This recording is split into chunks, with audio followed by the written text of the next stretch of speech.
Uè caro, mi sono distratto un attimo ed è uscito un disco che sembra fatto su misura per me. Uè caro.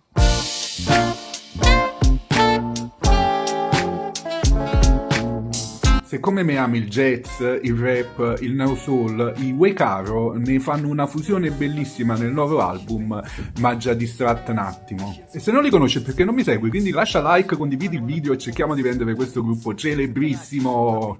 Sì, ma chi sono i Uè Caro? Nascono da un'idea di Corrado Cirillo, docente presso il Conservatorio di Napoli, e del rapper Ciro Porrot, già veterano del rap underground napoletano. Con loro musicisti come Vincenzo Saetta, ve lo dico da sassofonista, c'ha un sound esagerato, fa delle linee bebop bellissime tutto il disco. Poi Felice Chiaravalle alla chitarra e Francesco Varchetta alla batteria, e a guarnire tutta la torta ci sono gli scratch di DJ Faxer, figura mitologica. 2 featuring per le voci, Ermina Marcello e il mitico rapper Shawan. Sì, ma perché questo disco mi è piaciuto così tanto? Ragazzi, non saprei nemmeno da dove iniziare. Il rap di Overrot già lo conoscevo bene, 20 anni fa ci siamo sfidati molte volte in freestyle, è uno dei poeti del rap napoletano. I testi sono molto coinvolgenti, troviamo storytelling, metriche davvero. Tutto il disco poi è arrangiato in bilico tra lo swing, Robert Glasper, la Tribe Called Quest,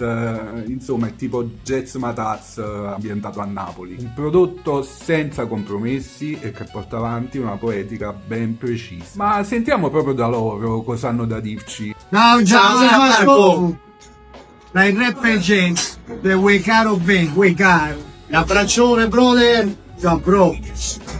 Ciao ragazzi e grazie di tutto. Scrivimi tu nei commenti se conoscevi già questo disco, se l'avevi già sentito, che ne pensi, insomma fammelo sapere qua sotto. Vi saluto con un altro pezzettino della loro bella ingazzosa. Ricordandovi che ho deciso insomma di iniziare una specie di rubrica su questa cosa dei dischi. Se avete dei bei progetti, dei dischi da segnalarmi, non dovete fare altro che scrivermi in privato, vi aspetto. Sorriso tuo con mamma gelosa quando mi metti pose e mi vende qualcosa, quando mi metto muso perché stai nervoso, ma sai che voglio solo a te bella ingazzosa.